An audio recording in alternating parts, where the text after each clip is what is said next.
Est-ce que c'est la première fois qu'on enregistre un matin de première neige? Certainement Contenu gratuit!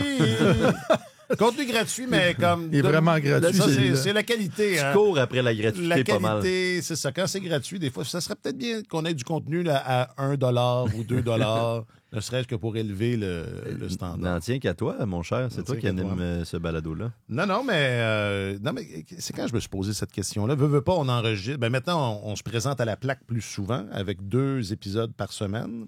Mais je me rappelle pas quoi, mais il y avait quelque chose il y a quelques semaines là, que c'était comme ça tombait le jour. Ah, l'Halloween. Ça tombait le jour même. Tu sais, je pense pas que c'était déjà arrivé. Là, j'ai pas le choix dans ce temps-là. J'ai pas le choix. Je suis obligé. D'ouvrir avec ça. Mais c'est sûr que c'est déjà, en 8 ans, c'est sûr que c'est déjà arrivé qu'on a fait un balado. Pour la première neige? D'après moi, oui. Ça se peut. Mais jusqu'à quel point c'est un... Et c'est même pas la première neige, puisqu'il neigeait dimanche. Ouais, mais là, première bordée. C'est vrai. Première bordée. Puis, et ça a des conséquences. Ça a eu des conséquences sur nos vies.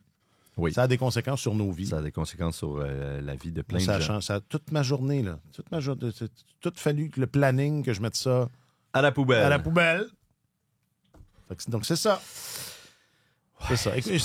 C'était soit que j'ouvrais avec ça ou avec le gala de la disque, mais on en a parlé un peu avant l'enregistrement, puis je pense que ce serait mieux qu'on... Ce serait pas un sujet rassembleur. Je pense que ce serait mieux que... C'est ça, qu'on fasse d'autres choses. Bon. Ouais, écoute, je sais pas quoi te dire. C'est correct. C'est l'hiver est arrivé. Mon fils comprenait pas ce matin. Il disait, c'est même pas l'hiver. Ah, moi, les miens, ça chantait les chansons de Noël. On n'était pas là. Ouais. Mais il faut dire qu'il a appris qu'il s'en allait à l'école puis qu'il avait un examen de maths alors que ses 2 sœurs, elles, n'avaient pas d'école parce qu'il n'y avait pas d'électricité dans leur bâtiment. Donc, ça a mal parti sa journée. Là. Il trouvait ça injuste. La vie est injuste. Je pense qu'à Montréal, c'est à peu près le seul centre de service scolaire au Québec qui garde ses écoles ouvertes quand il y a des tempêtes de neige. Ben oui. C'est une bonne affaire, Martin. C'est à côté. Oui. Là, il y a une petite 2-3 flocons. 5 coins de rue. On va fermer les écoles. Dans mon temps, c'est pas de même que ça marchait. Ça a pris la tempête du verglas en 98 pour que l'école ferme. Excusez. C'est des beaux souvenirs. Mais on se faisait la réflexion, il y a beaucoup moins d'électricité qu'il y en avait. Non, mais ça arrive souvent. Parce que là, c'est pas la neige qui ferme l'école, c'est... la panne d'électricité. Il n'y a pas d'électricité. Oui, l'électricité. C'était exceptionnel avant, comme ça, quand il y avait des pannes d'électricité. Puis là, à la moindre neige... Oui, Hydro, de la misère ces temps-ci. Notre réseau est vieillissant. Alors, dépêchons-nous pendant qu'on a de l'électricité. Oui, c'est ça. Ça peut couper à n'importe quel moment. Est-ce que ce sera... C'est une pratique aussi pour Milan, parce qu'on nous a dit que ça se peut qu'ils nous coupent l'éclairage, comme on va enregistrer enfin. D'ailleurs, j'insiste là-dessus, le saviez-vous? Nous serons à Milan pour les Jeux olympiques de Milan-Cortina. Le balado sera présenté en direct à tous les jours à 18h ici, ce qui fait qu'il sera minuit là-bas. Exactement. Et ça se peut que restez là, ça se peut qu'on manque d'électricité. Pendant l'enregistrement. Pendant la diffusion. En direct sur tout.tv. Sur ici, tout.tv. Oui. Et YouTube, Jack? Je suis pas sûr, là, ça. Là. En différé sur YouTube. Tu nous places dans une... Et sur OHDO, partage l'information. À un certain moment donné. Oui. Tu vois, comme je suis éventuellement. C'est déjà arrivé en pleine diffusion olympique qu'on perde la lumière et après la connexion. En 2018, si ma mémoire est bonne. Il y a quelqu'un qui avait tiré 5 fils, puis on était en onde, puis... On étant... Ben, la diffusion... la diffusion olympique. Le reportage du match? C'était après le match. Donc, Diane Sauvé animait le panel. Oui. Puis, elle était dans une analyse... poussée. Oui, j'imagine. Post-rencontre. Je ne sais pas si tu étais sur le plateau. J'étais sur le panel. Je ne me souviens pas de ça, mais... Oui, puis ça a coupé. On est sorti des zones avant la fin parce que c'est ça, le tournoi venait de se terminer, puis les techniciens avaient décidé qu'ils remballaient ça. Ah oui, je me souviens. Oui. Donc, à surveiller pour le dernier épisode de Tellement Hockey Olympique. Les paris sont ouverts. À quelle heure on perd le courant? C'est pas à Sochi? Non, c'est arrivé. C'est à Pyeongchang. Moi, à Sochi, j'étais à la recherche dans le quartier général. À la recherche de son identité. Ah, voilà. Donc, puis c'est ça. Jean, je suis content, je l'ai plugué. Je vais essayer de le plugger plus souvent. Bonne idée. OK. Aujourd'hui, 1 heure sur les taux de conversion. Ça va être bon. des décimales, des pourcentages. Tu parles de l'euro au dollar américain? Peut-être, Okay. ouais. On va peut-être y arriver. Des deuxièmes centres, le Canadien en a trop. Et à la recherche d'un point tournant chez les Oilers, c'est tellement hockey, épisode 439.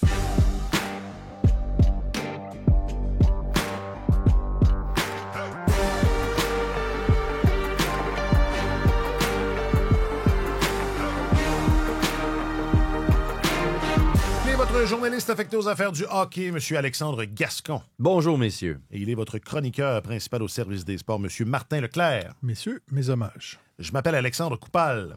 C'est sûr qu'on va faire des ajustements ici et là, tout dépendamment contre qui qu'on joue, que ce soit ses face-off ou la manière qu'on veut attaquer les choses. Puis ça fait partie, ça, d'essayer de monter la préparation contre qui on joue. Tu essaies juste de monter les pourcentages de ton bord qui ne garantit rien. Mais tu peux pas penser que, de cette manière-là, si on ne fait pas de changement, des petits ajustements contre cette équipe-là, comparé à cette équipe-là, tu penses que ça va tout marcher? Non, il y a des petites affaires qu'il faut ajuster des fois, puis des fois, des ajustements, ils n'arrivent pas nécessairement. Des fois, les ajustements, tu parles de quelque chose, puis là, tu vas réajuster en milieu de première ou entre les périodes, parce que la game te parle. Qu'est-ce qu'on pensait qu'elle allait faire, mais ils font pas ça à soir. Fait que, tu sais, il faut que tu sois vite pour être capable de aider ton équipe. T'sais, mais la fondation de comment on joue, elle reste pas mal solide puis pareil, mais il y a des petits ajustements tout le temps. Martin Saint-Louis sur son processus. Mais il y a été beaucoup question de ça là, dans la foulée des derniers jours. La façon de jouer, le volume de tir. Je parlais de taux de conversion tout à l'heure. Les taux sont élevés en ce moment. C'est quoi, on est dans le 30? 13%. 13%. Donc, je mélange avec d'autres taux parce que restez là, il y en aura. Il y a beaucoup de taux. Il y a des taux individuels autour de ça. 30%, mais collectivement, l'équipe est à 13%. Et ça, c'est cohérent, ça, avec quelque chose dont Saint-Louis parle depuis plusieurs années maintenant. Souvenez-vous, la doctrine, on n'essaie pas de faire du volume. C'est pas la première fois qu'il parle de ça. La doctrine. Le dogme. Le dogme. Non, mais c'est vrai que c'est pas la première fois qu'il en parle, mais je me rappelle l'année dernière, c'était sur la route et ça devait être à Toronto à ce temps-ci de l'année. Quand j'étais là pour couvrir le match pendant la fin de semaine de la série, de l'intronisation. La fin de semaine du Super Bowl. La fin de semaine de l'intronisation, le Canadien jouait à Toronto, puis je me rappelle que c'était sur la route, quand je lui avais posé la question, bon, qu'est-ce que tu veux voir? Puis il avait insisté sur le volume de tir à ce moment-là. Donc, qui en voulait plus? Oui. Okay. C'est sûr que Saint-Louis, c'est un apôtre on conserve la possession de la rondelle d'abord et avant tout. Hier, il l'a bien expliqué.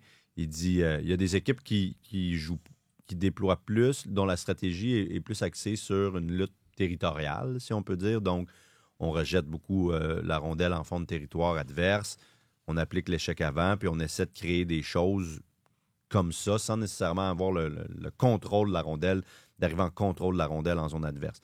Lui préconise d'abord un style axé sur le contrôle de la rondelle, donc des joueurs qui, s'il n'y a rien qui se présente devant eux, vont peut-être retraiter, passer à la remorque, réorganiser l'attaque, relancer. Mais ne pas se débarrasser. Ne pas s'en débarrasser. Il expliquait hier, lundi, après l'entraînement, il expliquait un peu le fait que le CH n'a pas beaucoup de tirs, là, sont parmi les derniers en moyenne dans la Ligue nationale, par l'application de cette stratégie-là. Mais il dit on peut certainement aller en chercher plus.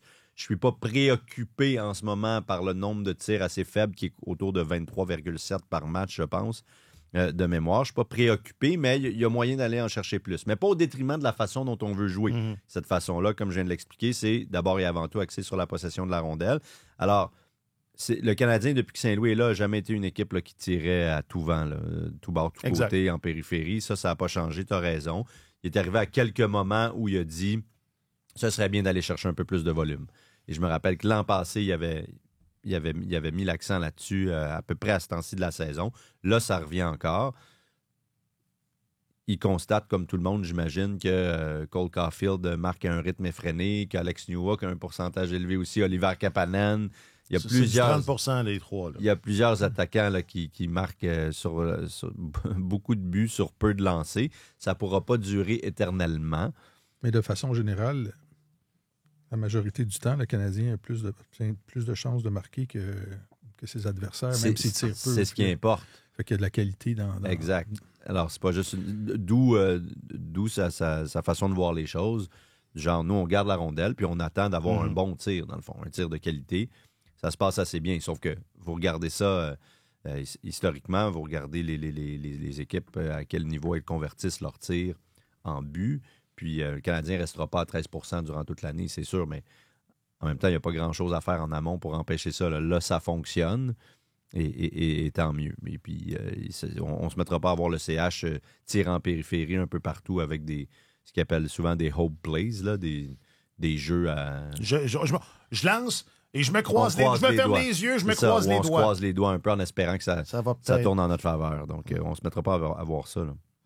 Donc, on privilégie la qualité sur la quantité. C'est un peu ça. C'est pas beau, ça. Contrairement à toi et tes ouvertures. C'est ça que j'allais dire. Parce que si tu... T'es trop vite. Hein? Les équipes qui jouent avec maturité font ça. Si tu te présentes, c'est difficile de réussir à s'installer ou d'entrer dans le territoire adverse. Si tu prends... tu tentes un tir qui a un faible pourcentage de réussite, au lieu de conserver la rondelle puis d'essayer de créer un jeu qui a un meilleur pourcentage de réussite, tu risques tout simplement de perdre la rondelle puis ça repart de l'autre côté. Fait que c'est une... Si quand tu t'abstiens de tirer dans une situation où il y a les chances de marquer sont faibles, si tu réussis à créer, je sais pas...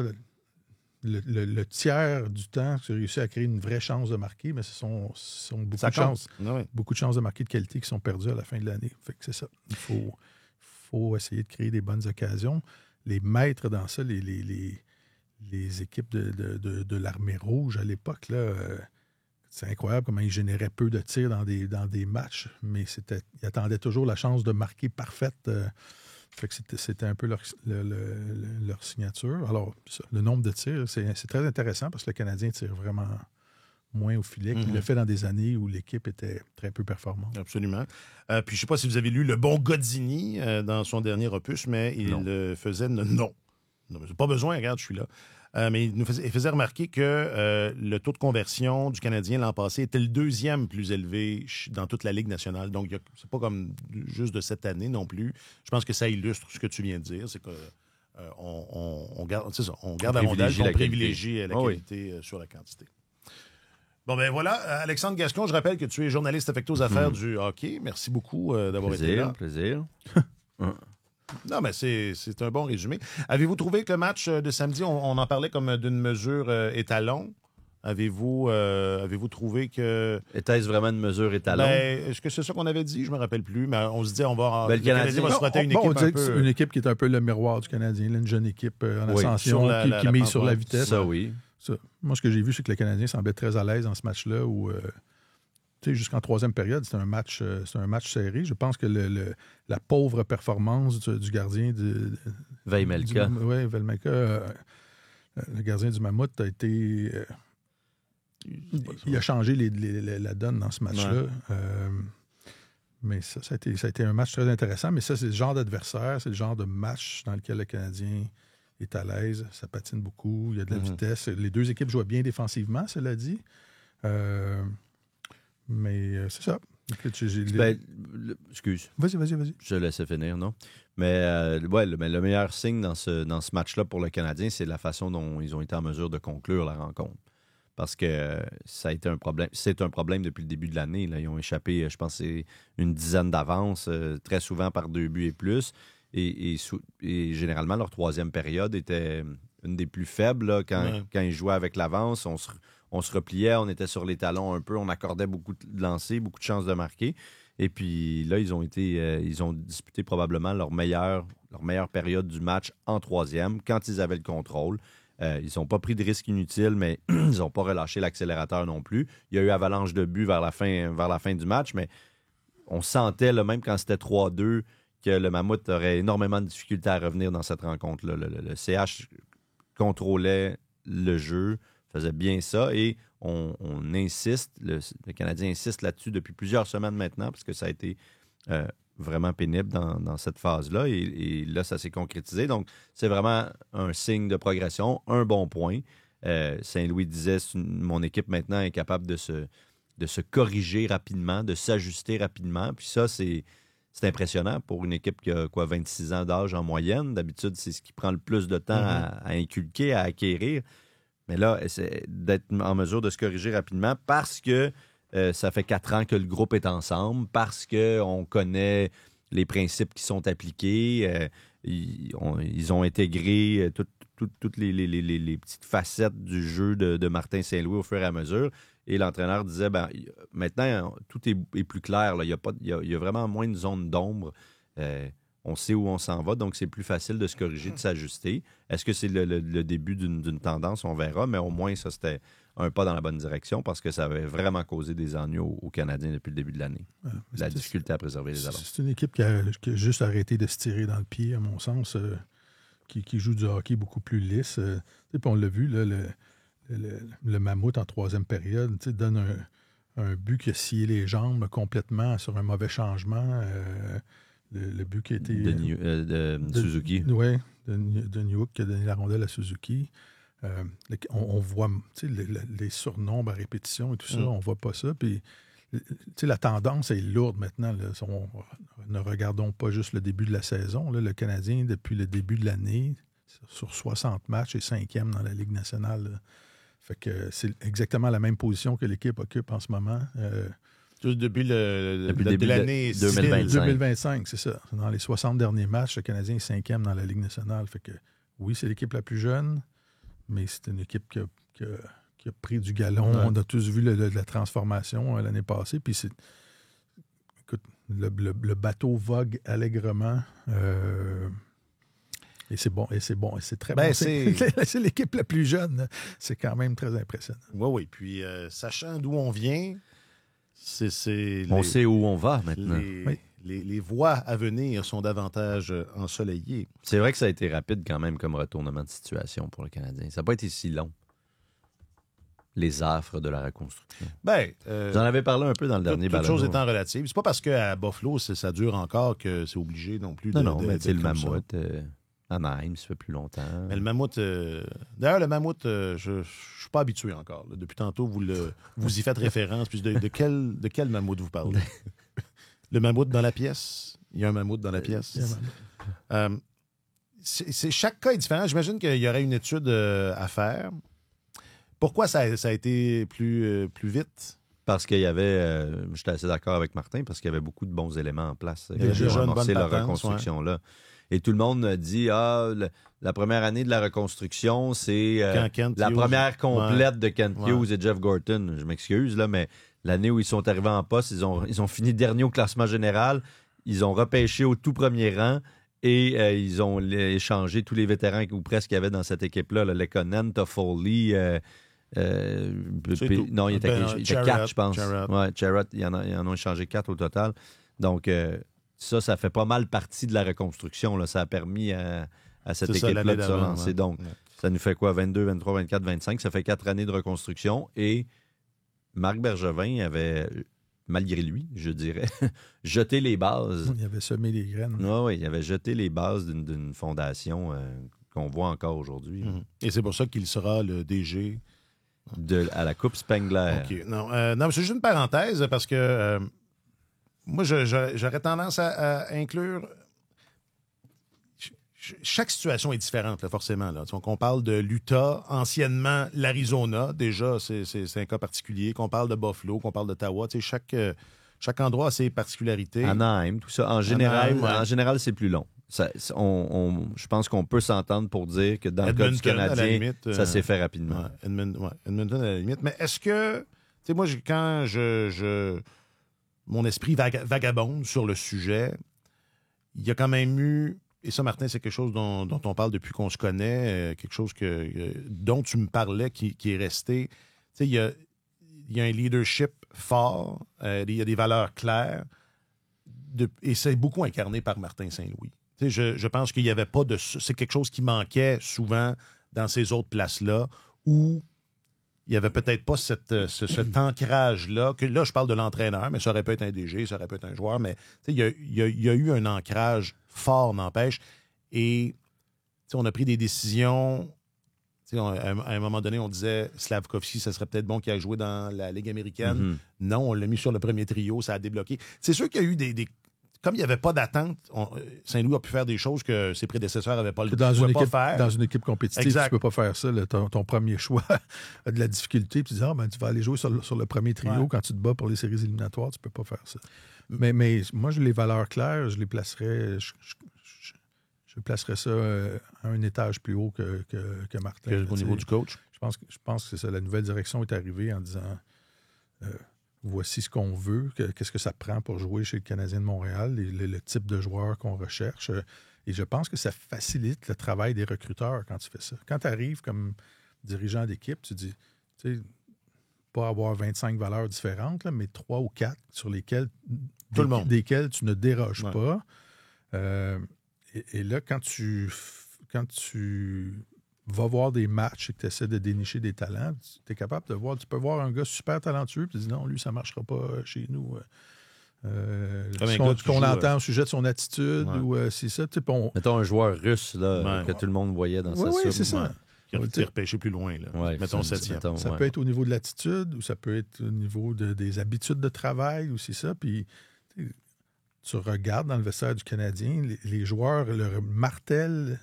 Doit faire 3 ans qu'on entend parler de ça presque à toutes les semaines, à quel point c'est un groupe homogène qui s'entend bien, qui aime être ensemble, qui ont les mêmes valeurs, qui ont les mêmes aspirations.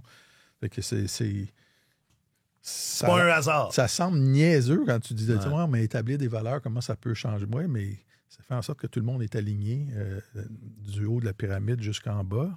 Puis si tu n'adhères pas à ça, tu ne resteras pas. On va te remplacer par quelqu'un qui est aligné avec les autres. Puis tu sais, ils sont même alignés sur on a parlé de ça, sur la nécessité de faire des sacrifices salariaux, d'accepter moins l'argent. Ils sont même alignés sur leur conception. On part là-dessus. C'est une bonne discussion de la finance personnelle. Mais c'est un groupe aligné, puis bravo d'avoir réussi à faire ça, parce que c'est un terme qui est très galvaudé, la culture, notre culture d'entreprise, notre culture d'équipe, c'est ça. Être capable de le dire, c'est une chose, mais être capable de faire en sorte que ça se matérialise, que ça se concrétise, c'est une autre paire de manches. Alors, il y a ça. Il y a toujours ça.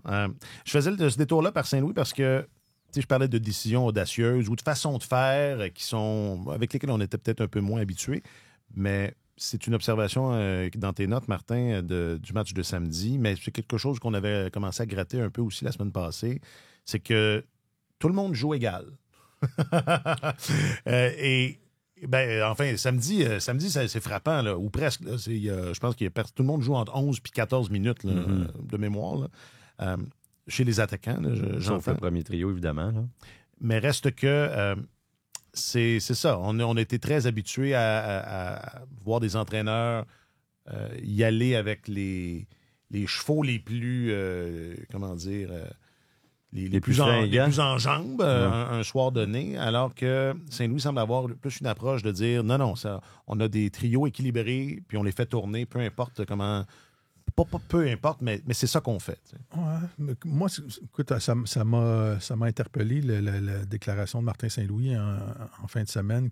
Quand il a dit « je peux faire un meilleur travail ». Derrière de gestion du temps de jeu. La question, je pense, faisait référence au temps de jeu de Zachary Bolduc, où il était sur les performances de Zachary Bolduc, puis c'est Martin qui a pris l'initiative de dire, tu sais, je peux peut-être mieux gérer son temps de jeu. Puis bon, Martin Saint-Louis a dit, c'est la première fois depuis que je suis à Montréal, que je suis dans la Ligue nationale, que j'ai autant de profondeur sur mon banc. Dans un match arrivent les unités spéciales, unité de désavantage numérique, unité d'avantage numérique, puis des fois, et j'essaie de respecter mes confrontations, mes pairages avec les autres trios, puis là, ça semble faire en sorte qu'ils oublient des gars sur le banc. Et c'est drôle parce qu'on avait parlé de ça, je pense qu'on avait abordé ça brièvement dans le dernier balado ou la semaine dernière avec Alex, je me souviens pas à quel moment, mais moi, je regarde pas les temps de jeu individuels, je regarde les temps de jeu des trios après chaque match pour voir qui a plus joué ou pas, puis c'est quelque chose qui me sautait au visage, que des fois, des trios qui avaient été extrêmement performants dans certains matchs et que leur temps de jeu restait il n'y avait pas la même chose qu'à l'habitude. Il n'y a pas de corrélation. C'est ça. Alors que et je me demandais si c'était une question de philosophie de Martin, de dire, moi, je dirige mon équipe comme ça, on roule les trios, puis on essaie de garder un tempo élevé, puis de faire confiance à tout le monde, puis on considère qu'en fin de calendrier, tout le monde va avoir beaucoup d'énergie, parce qu'on va avoir réparti de temps de jeu de cette façon-là, où je me demandais s'il oubliait ou si sa lecture du jeu, il était tellement concentré à respecter ses pairages qu'il faisait en sorte que c'était pas une méritocratie à court terme. Là, dans un match, voir qu'un trio est... ils l'ont ce soir-là. Là. Ils sont toujours dans la zone adverse, ils ont des tirs, ils ont des chances de marquer, puis que ça ne change pas. Et on l'a vu ça aussi. On l'a vu ça samedi. Martin a fait cette déclaration-là samedi matin, je pense, après l'exercice matinal. Mais donc, c'est ça, samedi, le trio de Bolduc, Dak, Gallagher, ils ont eu 31,8% de possession de rondelles ou de tentatives de tir quand ils étaient sur la patinoire. Ils ont eu 2 chances de marquer, puis il y en a c'est Dak en fin de match, quand le match était hors de portée. Là, Dak a marqué un but. Et malgré ça, ils ont joué 11 minutes 16. Ils ont joué presque autant que le trio de Suzuki. Et pendant ce temps-là, le trio de Kapanen, moi, à mon sens, a eu son meilleur match de la saison, peut-être samedi. Ils ont eu 68% de taux de possession de rondelles, 4 chances de marquer. Ils ont marqué 2 fois. Puis ça a été quand même le trio le moins utilisé de l'équipe à 5 contre 5. Ils ont joué 8 minutes 43. Et moi, c'est ce genre... Et écoute, chaque entraîneur a son style. Tu sais, Claude Julien, il faisait des trios au début de l'année, puis il fallait presque qu'un de ses joueurs se fasse frapper par un autobus pour qu'il change ses trios. Là.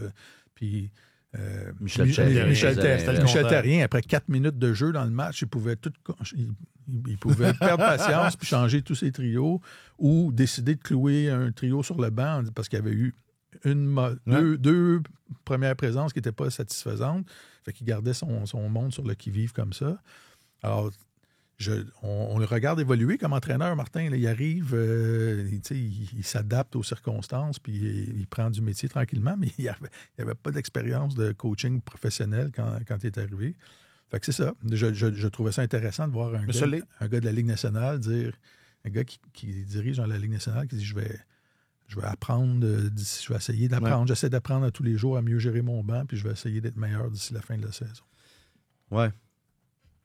Mais tu sais, le trio de Kirby Dak a amorcé les 3 périodes, par exemple. OK? C'est eux autres qui ont commencé tous les engagements.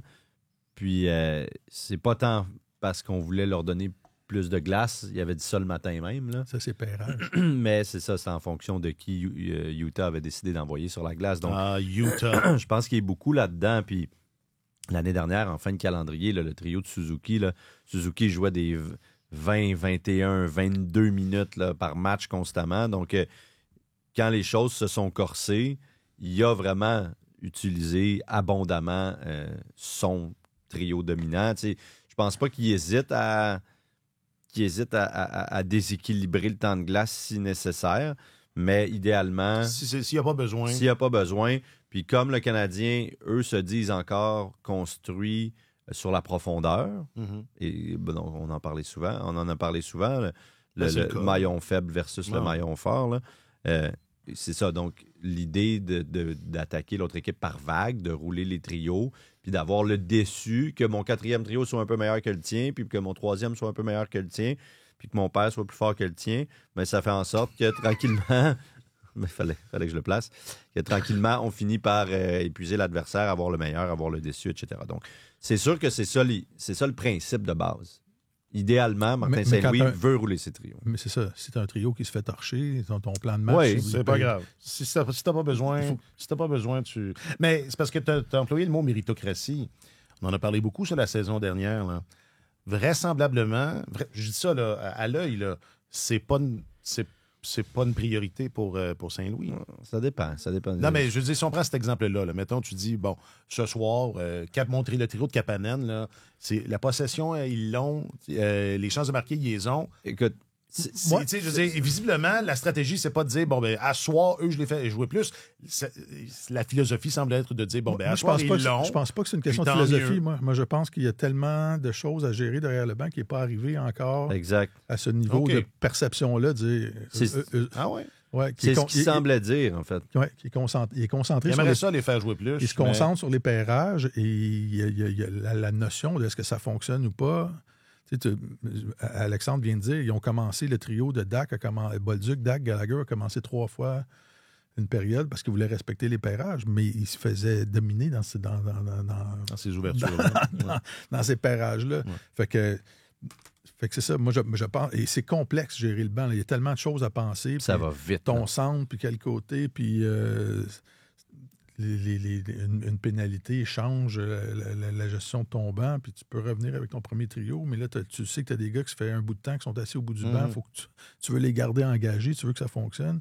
Fait que c'est complexe, ça va vite, mais c'est ça, tu vois que dans sa structure de gestion du banc, encore la réaction en temps réel à la performance qui se passe sur la patinoire est peut-être pas encore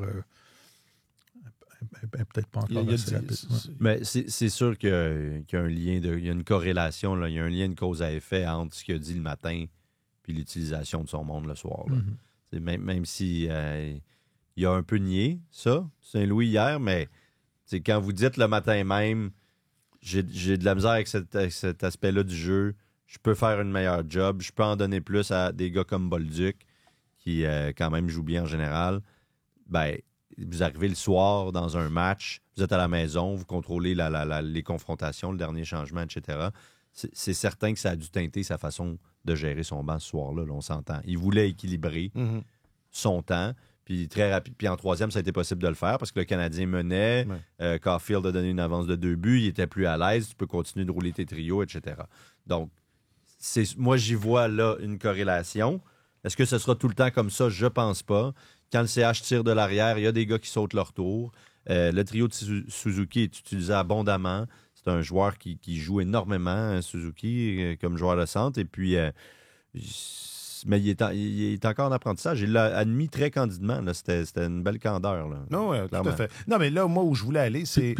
Ouais, vas-y, Martin. Non, vas-y. Non, mais ce que j'allais dire, c'est que ça lui a souri, Saint-Louis, depuis qu'il est là. Bon, c'est sûr qu'il y a eu on y faisait référence tantôt, il y avait des conditions particulières là, où il n'y avait pas tant de pression, mais il a souvent pris des décisions qui étaient pas alignées sur l'idée de celui qui le mérite vraiment. Puis ça se passe plutôt bien. Tu sais, je veux dire, les joueurs se développent bien. Et cette idée-là, pourquoi pas? Pourquoi pas si tu n'as pas besoin, pourquoi pas faire jouer tout le monde égal, même si un soir... Parce qu'évidemment, un soir donné, il y a un trio qui l'a plus, puis un trio qui l'a moins, mais ça change d'un match à l'autre. Parce que tu es dans la Ligue nationale.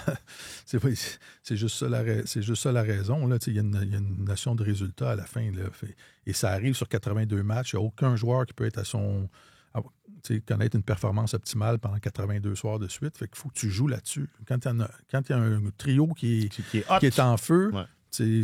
Allez-y les gars, puis ça permet aux autres, ça enlève la pression sur les autres. Et il y a peut-être aussi un aspect relation d'aide là-dedans. Là. Quand tu es entraîneur, tu veux aider tes joueurs à connaître du succès. Puis, Bolduc, là, ça commence à aller mieux. Là. Il y a 3 chances de marquer dans ses 4 derniers matchs à 5 contre 5. Avant ça, dans les 6 matchs précédents, il n'avait même pas obtenu une chance de marquer après le début de saison. Tout feu, tout bon départ. Très, très bon qu'il avait eu. Gallagher, qui était le plus grand générateur de chances de marquer chez le Canadien pendant plusieurs saisons, une chance de marquer dans ses 8 derniers matchs. Je pense que j'ai jamais vu ça depuis. Et je les comptabilise année après année. Il a ralenti Gallagher. Oui. Fait que, peut-être qu'il s'est dit, je vais leur donner un petit peu plus de temps. Des fois, c'est d'avoir un petit peu plus d'occasion pour essayer de les repartir parce que quand tu entraînes une équipe, tu gères le match, c'est à court terme, ça se passe maintenant, mais tu as toujours derrière toi, tu veux que la machine elle fonctionne à moyen terme, à long terme, fait que tu veux garder tout le monde engagé. Puis ce trio-là, c'est ça, tu as 2 alliés qui pourraient aider beaucoup, qui avaient eu des bons débuts de saison, qui commencent à s'effacer tranquillement. Ouais. Il y a des points d'interrogation. Tu soulèves l'impact de Gallagher, c'en est un bon. celui de Josh Anderson aussi. Là, Martin Saint-Louis utilise ce trio-là avec Jake Evans. Parlons de duo Evans-Anderson parce qu'ils ont joué toute l'année ensemble. Ça a fluctué en fonction de Laine, Gallagher, Veleno, mais eux sont toujours ensemble. Et ils amorcent leur présence presque systématiquement en zone défensive, tout le temps. C'est hallucinant. Ils sont obligés, c'est dans leur contrat. Les deux ensemble ont fait partie de 136 mises au jeu au total, 13 en zone offensive. 63 en zone neutre, 60 en zone défensive. Donc, pour un pourcentage de départ en zone offensive de entre 17 et 18 %, c'est famélique. Anderson, c'est de loin le taux le plus élevé, la plus grande mission défensive qu'on lui confie depuis le début de sa carrière. Il n'a jamais été en bas de 40 % de départ en zone offensive. Là, il est à 17 et ça paraît. Parce que Josh Anderson, c'est pas Patrice Bergeron, c'est pas un spécialiste de la défensive nécessairement. Et où est-il le plus efficace? Ben, c'est en échec avant, généralement. Puis, quand tu commences presque systématiquement dans ta zone, que tu bûches, que tu trimes fort pour en sortir, puis tu arrives de l'autre bord, ben, c'est difficile d'être aussi efficace. Puis c'est ce qu'on voit en ce moment. J'ai l'impression qu'on a plus un Anderson d'il y a 2 ans dans sa saison noire. Là. Puis pas parce que... Evans aussi a beaucoup moins d'attaques cette année. Oui, pour cette raison-là. Oui. Mais ça, je pense que c'est le genre de discussion qu'un entraîneur peut avoir ouvertement avec ses gars. Dire, les gars... Vous voyez, là, on a beaucoup de talent. On a l'équipe la plus jeune de la Ligue. Il va falloir que vous portiez le fardeau des mises en...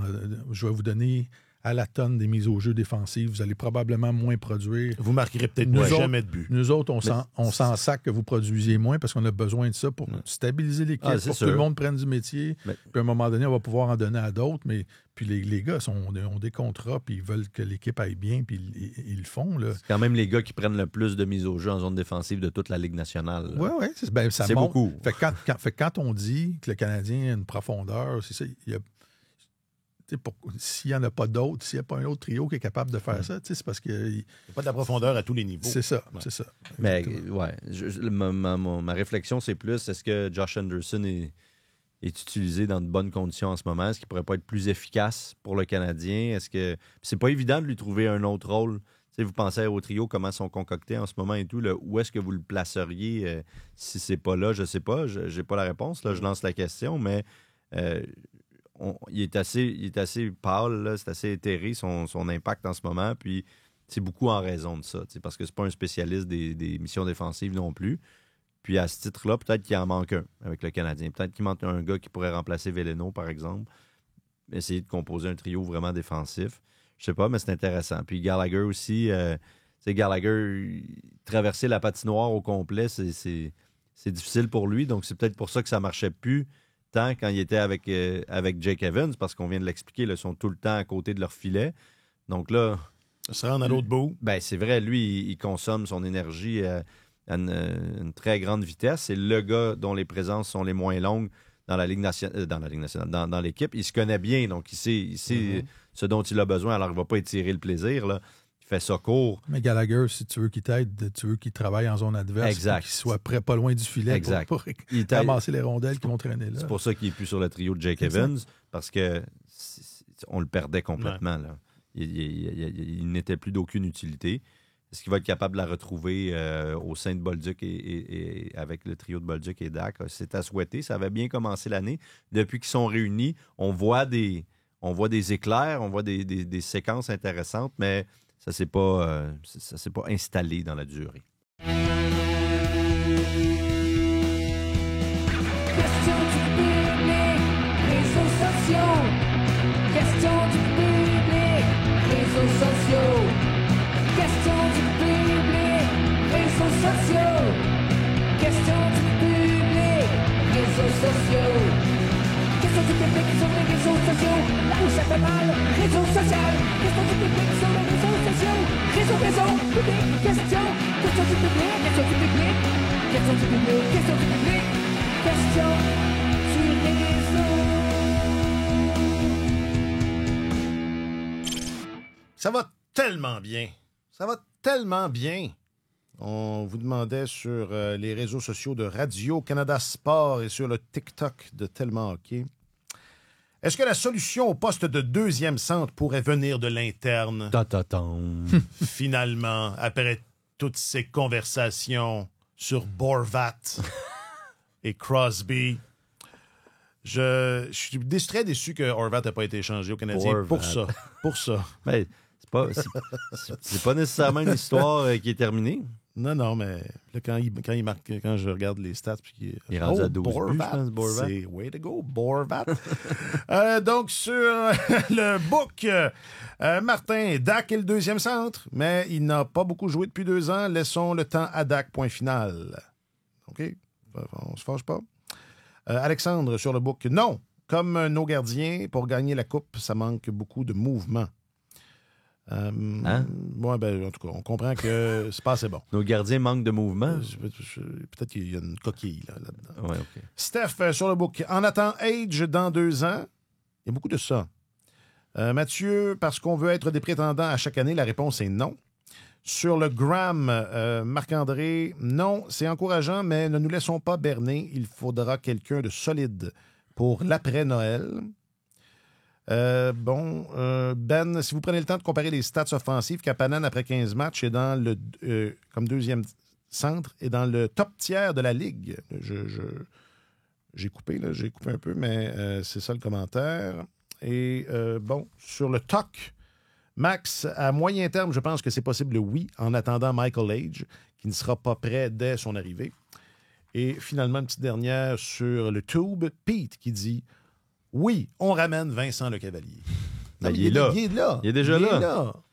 Mais est-ce que, effectivement, ce qui semblait être une lacune évidente en début de saison, est-ce que tranquillement, on peut se dire, on peut faire un petit bout...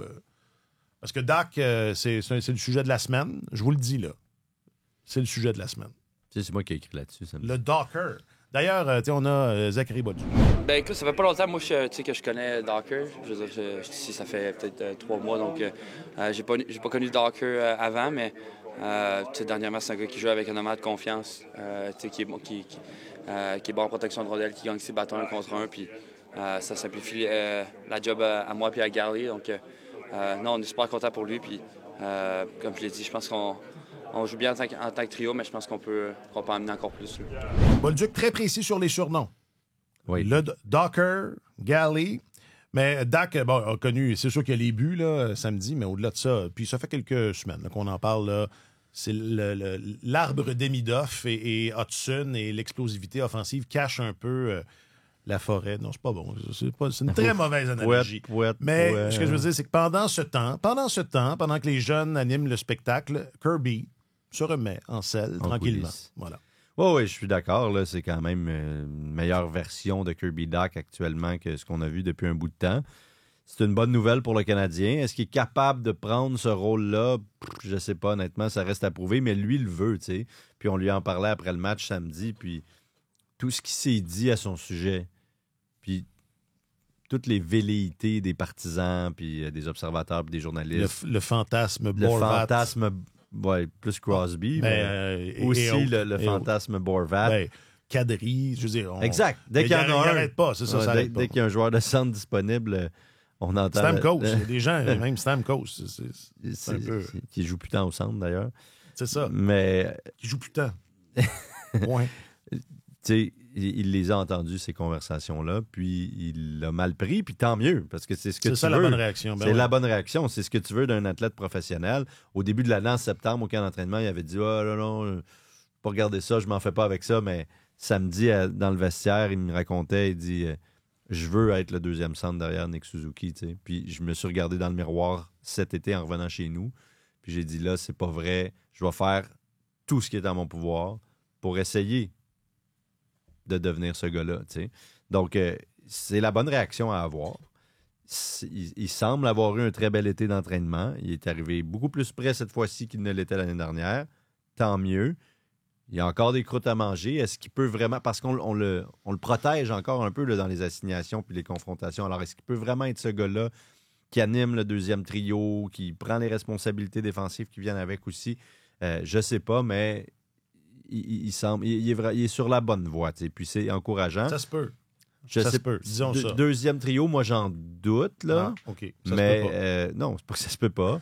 mais il peut clairement être utile encore au CH. C'est ce que j'avais... Au début d'année, j'avais dit, je pense que c'est terminé. L'épisode Dak centre de deuxième trio, c'est terminé, mais qui peut demeurer utile aux Canadiens. Peut-être qu'il va me prouver le contraire. J'en doute, mais ça va bien. Alors, tant mieux ça va bien, pour le Docker. Si on regarde c'est quoi la définition générique d'un deuxième centre dans la Ligue nationale de hockey, c'est un gars qui est capable de générer de l'attaque. Oui, une 50aine de points au moins. C'est quoi la définition d'un centre dans la Ligue nationale? T'es bon pour alimenter tes coéquipiers, t'es capable de générer de l'attaque. Si t'es un centre de deuxième trio, capable t'es fiable défensivement, t'es capable de générer de l'attaque en jouant contre les meilleurs trios adverses de la Ligue nationale. Faut que tu sois un méchant joueur de hockey pour être un des 2 premiers centres de ton équipe dans la Ligue nationale. Pas être celui qui est le deuxième plus utilisé parce qu'il n'y a pas d'autre choix, mais correspondre à toutes ces définitions-là. Faut que tu es un joueur d'élite quand tu es un des 2 premiers centres d'une équipe de la Ligue nationale, que tu es un vrai premier ou deuxième centre. Et moi, je pense que Dak n'est pas ça. C'est un bon joueur de hockey. Tu regardes son parcours avant d'arriver dans la Ligue nationale. C'est pas un gars qui était un joueur offensif d'élite. C'était un bon joueur, mais c'était pas un joueur offensif d'élite. Là, ce que je trouve intéressant, c'est que là, défensivement, il est fiable là, depuis le début de la saison. Il était moins 29 l'année passée quand il s'est blessé. Là. Il était moins 14 après 12 matchs l'année dernière. Oui. Là, il est plus 2. C'est ça. Donc, il y a une stabilité dans son jeu. T'sais, les 4 buts qu'il a marqués dans les 3 derniers matchs, je considère ça un peu comme... Il a eu de la chance. C'est ça. C'est anecdotique un peu. C'est une anomalie statistique. Il a marqué un but avec sa culotte. Il en a marqué un du côté du filet. Ça compte.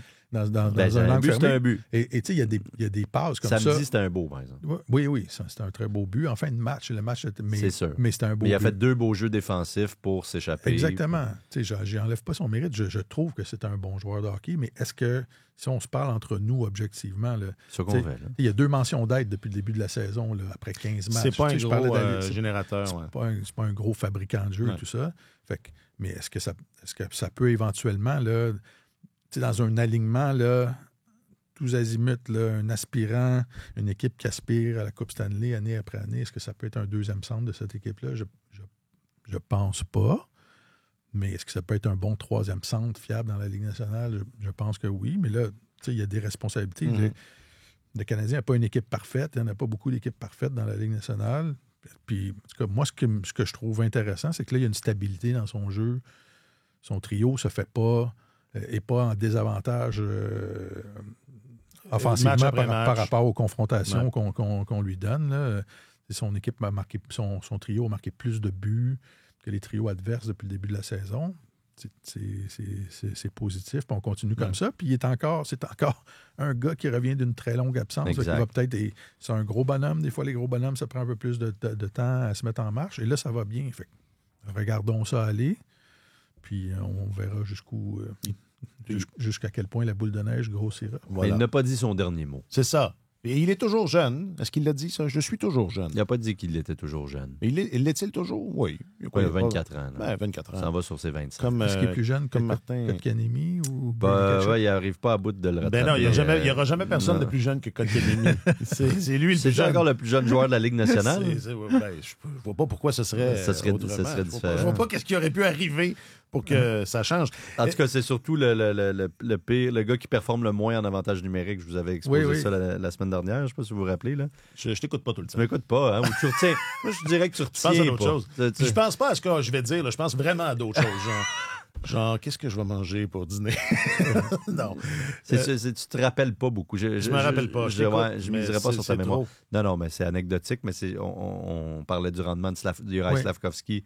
En avantage numérique. Meilleur buteur du Canadien. Puis j'avais compilé les stats depuis le début de l'année et l'année dernière. Bon, pour ceux qui avaient un minimum de temps de jeu là, en avantage numérique, qui produisait le plus. Et le dernier de la liste, de loin, c'était Jesperi. Mais la question au public, c'était est-ce qu'on est correct dans le fond? Est-ce que ce qui était une urgence? Une urgence. Ce qui était une affaire à faire. Écoute, le Canadien, on a mentionné les chiffres à long terme tantôt, là, sur 60 matchs. Le Canadien est 5e dans la Ligue nationale. Ils sont capables de survivre avec ça. Là. Et il y a une bonne partie de ça qui a été jouée alors que Dak n'était même pas dans l'alignement. Il était blessé. Il manquait 3 matchs. La saison dernière, l'année 2025. Cette année aussi. Puis c'était Newhook qui a été placé comme centre, puis ça a continué à fonctionner quand même. Fait que, écoute, ça fonctionne. Pour l'instant, ça fonctionne. Comment dire, Kent n'est pas obligé là, de donner la banque pour aller chercher. Non. Jusqu'ici, tout va bien.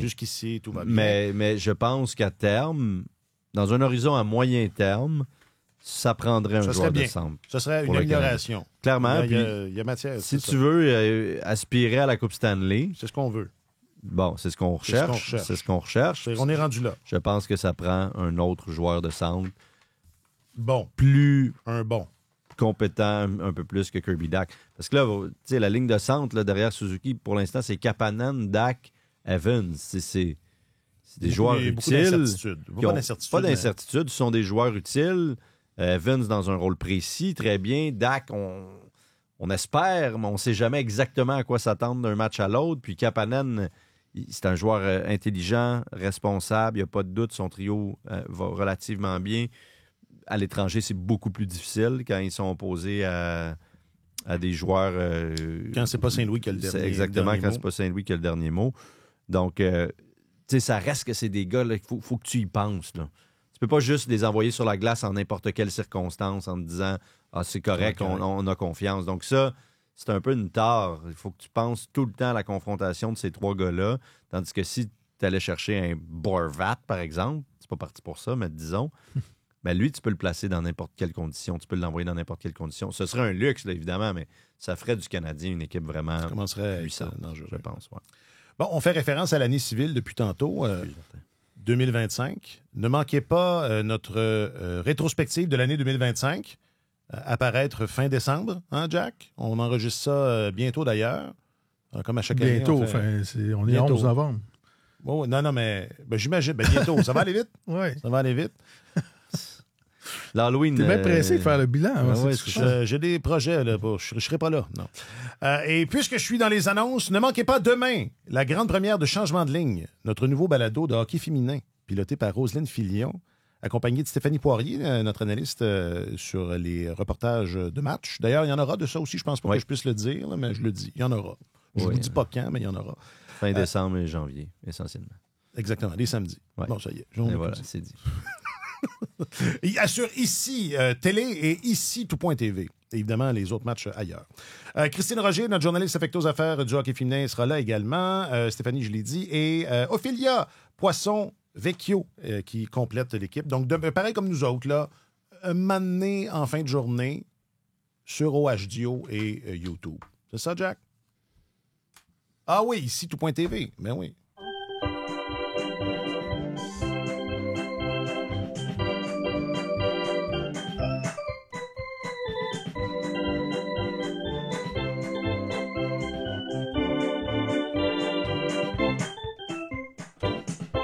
Est-ce que c'est... On est quelle année, là?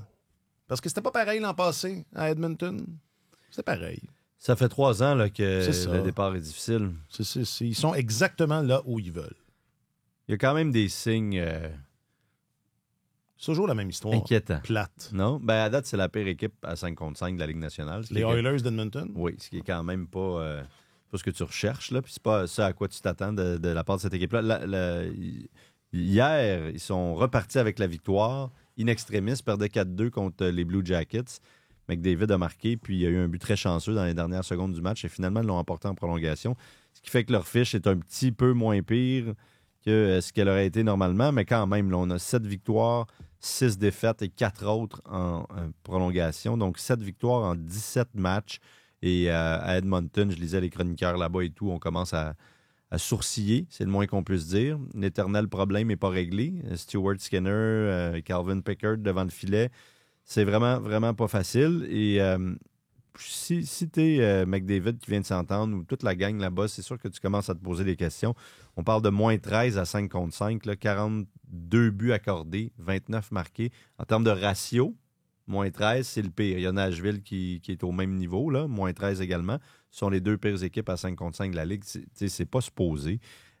Puis je me disais, est-ce que c'est parce que Stuart Skinner est une passoire? Est-ce que c'est les gardiens qui font en sorte, qui donnent beaucoup plus de buts que ce qu'ils devraient normalement, puis c'est pour ça que le rendement est pénible? Pas tant que ça. Ils n'ont pas de bonne saison, mais en termes de buts attendus, ils se maintiennent pas mal autour de 0. Là, donc, ils ont un impact très limité sur le match. Ils font pas de vol, mais... Ils font absolument pas de vol, mais c'est pas... Ils font pas de cadeaux. C'est pas à cause d'eux autres que les défaites s'empilent.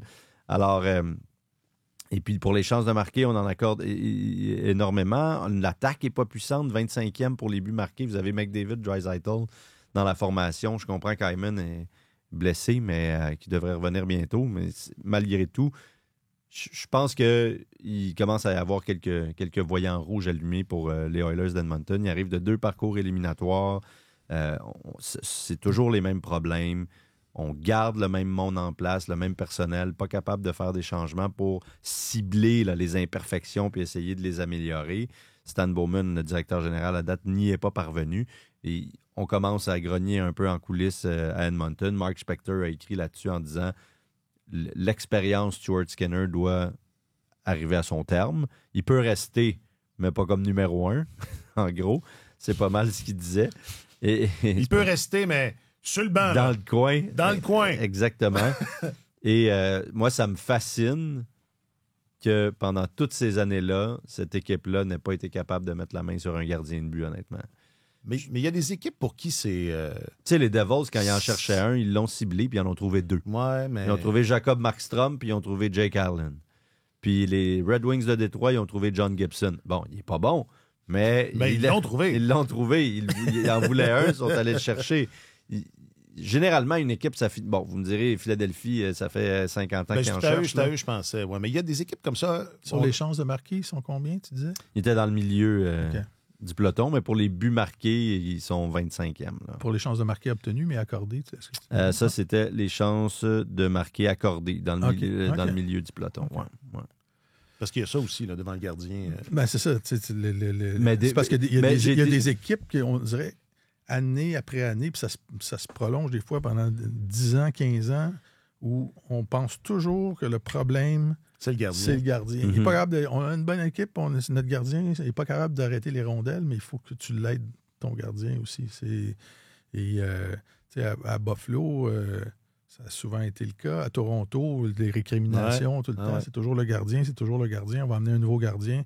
À Philadelphie, ça a longtemps été... Depuis que Pelle Lindbergh est décédé dans les années 80, que ça a toujours été le gardien, le gardien. Fait que c'est ça. Des fois, il faut que... C'est pas juste de mettre la main sur le bon gardien, c'est de jouer en équipe suffisamment pour être assez étanche pour pouvoir avoir du succès. Mais tu vois, ta question est bonne parce que quand je suis allé vérifier les chances de marquer accordées de qualité, j'étais sûr que j'allais les trouver dans les bas-fonds parce que quand tu les regardes jouer, sont mauvais dans leur zone. Là. Le jeu collectif n'est pas bon. Alors là, ils se situent dans la moyenne, là, dans le milieu, à peu près la ligne médiane de la Ligue, pour ce qui est des chances de marquer de qualité accordées. Mais à l'œil, des fois, il y a de ces incohérences. Là, c'est ça. Il y a une différence entre un A et un Buff Angus 3A, j'imagine. Ouais. Donc, il y a de ces chances de qualité à répétition. On se dit, comment se fait-il que la structure défensive ne soit pas plus étanche, pas plus fiable que ça? C'est le même personnel depuis longtemps. Quand tu as de l'expérience de série aussi, des longs parcours. 2 longs parcours, des gars qui sont là depuis longtemps, un entraîneur qui est là depuis 3 ans maintenant aussi. C'est très étonnant. Puis oui, ils nous ont habitués récemment à des départs lents, puis à prendre leur envol. Ils sont passés si près les 2 dernières années, surtout il y a 2 ans, mais j'ai encore et toujours le sentiment, c'est comme le sempiternel petit sentiment qui il manque un ingrédient à cette recette-là là, pour que ça lève vraiment. Et ce début de saison ne me fera pas changer d'idée. Et comme je le disais, ça grogne pas. Ça rue dans les brancards en Alberta. Et c'est plate pour Skinner parce que c'est peut-être pas autant de sa faute, mais on va arriver bientôt, si on n'est pas déjà là, à un moment où est-ce que là, la relation est... Je pense qu'on n'est pas loin de ça. C'est bien plate, là, mais... Visiblement, il y a un lien. C'est un gars de la place en plus. C'est un Edmontonien. Oui, c'est comme ça qu'on dit. Oui, c'est comme ça qu'on dit.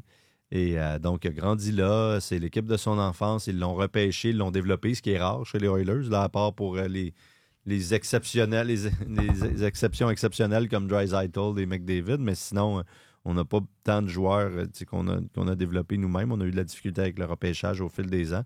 Mais comme tu dis, la relation commence à être viciée un peu, je pense. Puis c'est dommage pour le gars parce que c'est vraiment un chic type. Là. Je les ai couverts un peu pendant les 2 dernières finales de la Coupe Stanley. Et j'étais soufflé parfois de voir que beau temps, mauvais temps, peu importe la performance, il venait de se faire poivrer 6 buts en finale de la Coupe Stanley.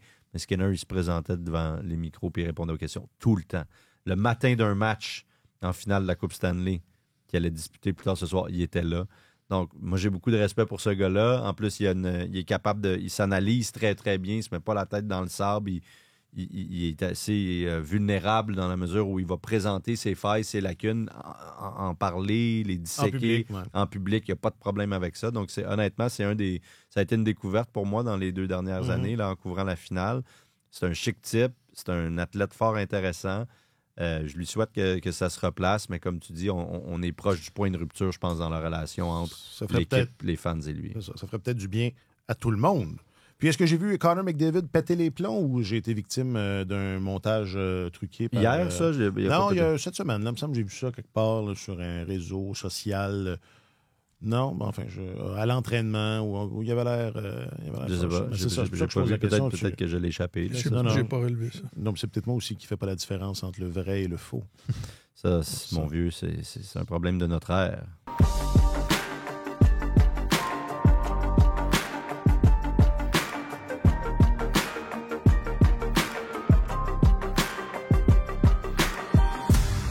Ah, quelle époque! Comme j'aime souvent le dire, quelle époque! Hein? Quelle étrange époque. Et là là. Ça, oui. Et oui.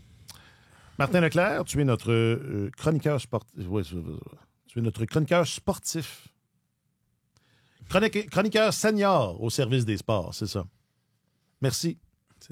Merci pour ça. C'est très agréable de vivre la première neige avec toi. Notre première neige, peut-être. Probablement pas. Ish. Quelle introduction. Ben là. Et quelle conclusion. Regarde, l'idée, c'est que au début, c'est de passer un bon moment.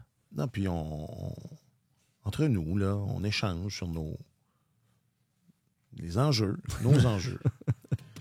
Alexandre Gascon, tu es notre journaliste affecté aux affaires du hockey. Oui. Merci infiniment. Merci à vous. Jacques-Alexis Bernardin est le signataire de Tellement Hockey. Merci infiniment, Jacques-Alexis. Je m'appelle Alexandre Coil. Hey, grosse semaine. On parlait de mesures étalons, là. Ça va être bon, ça. Ça va être bon. Los Angeles, Dallas, Boston dans la même semaine. C'est intéressant. C'est une belle semaine d'hockey. Sur tous les terrains et sur tous vos appareils, Radio-Canada Sport.